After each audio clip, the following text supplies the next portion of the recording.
Us now. Congressman, can you hear me? Yes, sir. Forgive my voice cracking a little bit, but the adrenaline and the emotion is still high. It's totally understandable. Are you okay? What do you know about the situation there? Well, right now we're secure. We get here about 6:15, 6:30. If you're familiar with the movie, remember the Titans? Yeah. Well, we practice on their baseball field, 6:15, 6:30. Tomorrow night is supposed to be the game. Hopefully we'll still have it, but I don't know. It raises about $600,000 for charity, and we played in the Washington Nationals baseball stadium. Frequently the president will come, so it's a pretty good time for all, except for the fact that the Democrats have been beating us so much. But I was on deck about to hit batting practice on the third base side of home plate, and I hear a loud bam.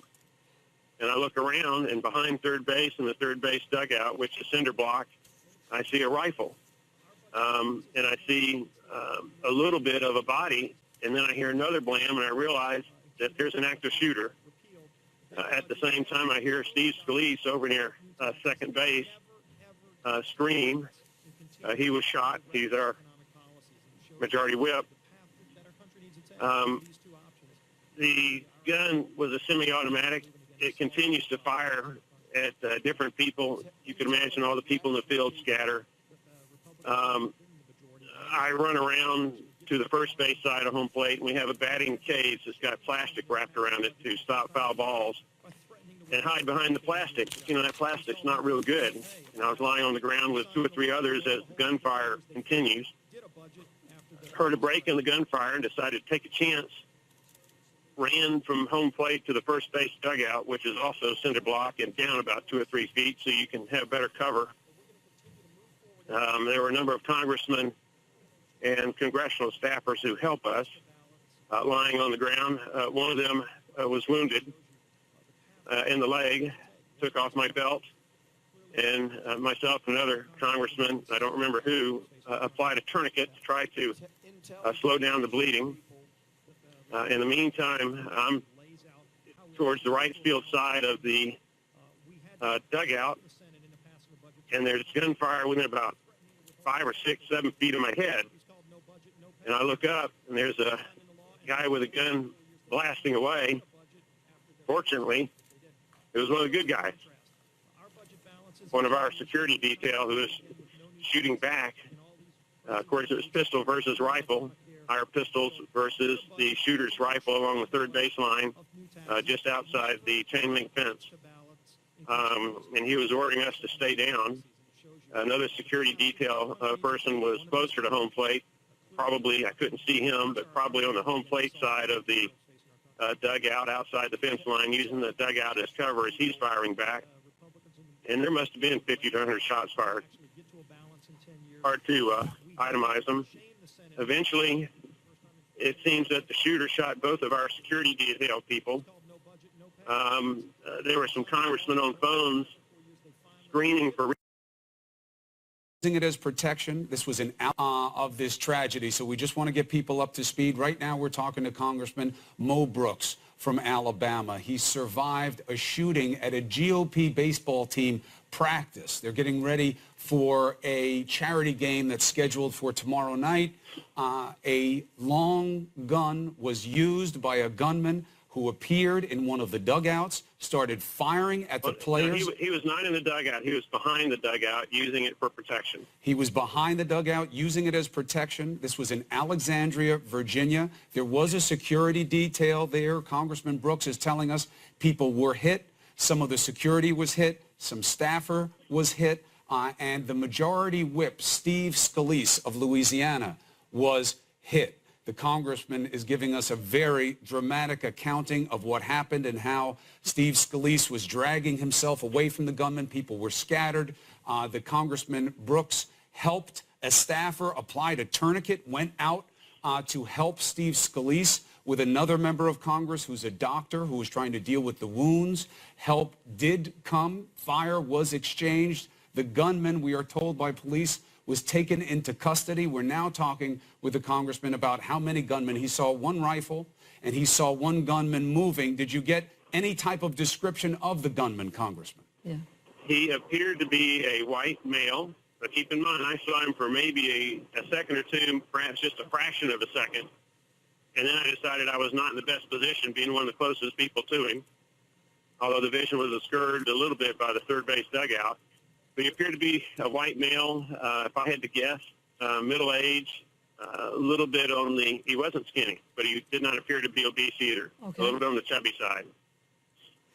Congressman, do you know, I know that you described seeing a helicopter. Finally, you all called for help, and finally there were first responders, and a helicopter landed. And do you know if it was Steve Scalise who was airlifted out? I don't know. Two of the injuries appeared serious. Steve Scalise was prone the whole time, but it was a hip wound, and normally those are not as bad as hitting an internal organ. And then there was one of our security detail that was lying on the ground next to the vehicle, security detail vehicle, and he had a towel over his head, and he was immobile as he was being treated. So it had been one of those two. Hopefully those two had priority over the shooter. And Congressman, at least that's the way I would have done it. Yeah, of course. I'd have made the shooter last. Congressman, can you tell us about this scene? How many of you were there for this practice ball game this morning? We have 30 or so on the Republican team at the time of the shooting. I would guess somewhere in the neighborhood of 20 to 25, but it's hard to tell because it is early in the morning, and we do have work early in the morning, and sometimes after people have gotten their at-bats in during batting practice, they then leave rather than continue to field or try to get a second round of batting practice.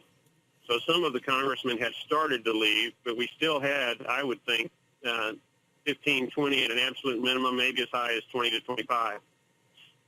And, of course, we had another dozen or so staff members who help with our team. These younger guys, they can throw pitches that are strikes with speed, so they're very good to have. And then we had the security detail. So we're showing video right now, Congressman, of the chopper coming there to the field. You, of course, have been telling us how you and the others managed to live through this under very difficult circumstances.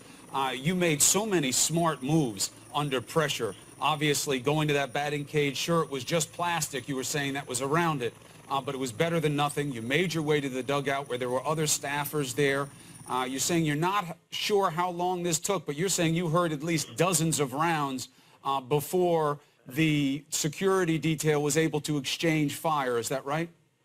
I would think 10 or 20 rounds from the rifle before I heard anything coming from our side, the first base side. But keep in mind, I could miss some of those shots. I don't know how long it took the security detail to engage. And I'm sure they were astonished as we were. It takes a while for the realization to hit. Then you got to figure out who the shooter is, where he is, and how you're going to respond when you've got pistols and he's got a rifle. But they exhibited, once they started engaging, they exhibited great courage. I must confess, the first shot that I heard was after I'd already gotten past the batting cage. Some time had passed as I was lying on the ground. I figured out this is not really a good place to be if that shooter goes around the third base dugout towards home plate on the outside of the fence, because then he'd have a clean shot at us lying on the ground. So that's when I ran to the dugout, helped apply a tourniquet with my belt to one of our staffers who was shot in the leg.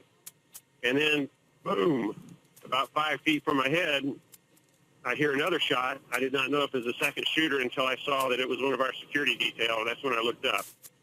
And so that's how long it took for me to first notice one of our side shooting back, but I would suspect that they reacted a lot more quickly than that. As you can imagine, my attention was not necessarily focused on them. Yeah.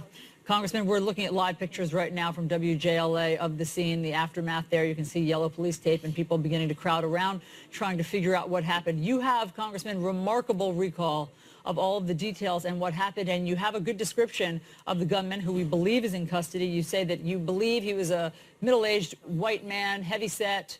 Was he saying anything? You were close enough, chillingly, to be able to get a look at him and to watch him firing his gun. Was he saying anything?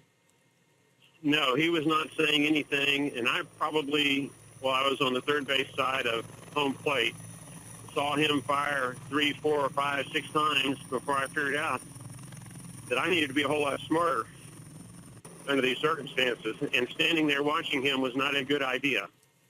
And that's when I ran around the batting cage, where at least I was obscured by the blue plastic that goes up about 4 feet high to stop foul balls from hitting other people around the batting cage. It was the right move at the And then right I figured time, out the Congressman. plastic wasn't a good idea. It was the right move at the right time, though, Congress. You kept moving, Congressman Brooks. You got to where you needed to be. You were able to help others. Just for people who are coming in right now and understanding this story, this is a GOP baseball team. What other names are involved here? Who do you know was there? We know there are a lot of staffers, and some of them you know, some of them you don't. But who do you know that was there? Well, Congressman Ron DeSantis of Florida, he was fielding balls at third base, and he came in to hit. If he had still been at third base, he likely would have been the first target of the gunman, because he would have been within about 20 to 30 feet of where the gunman was shooting through the fence.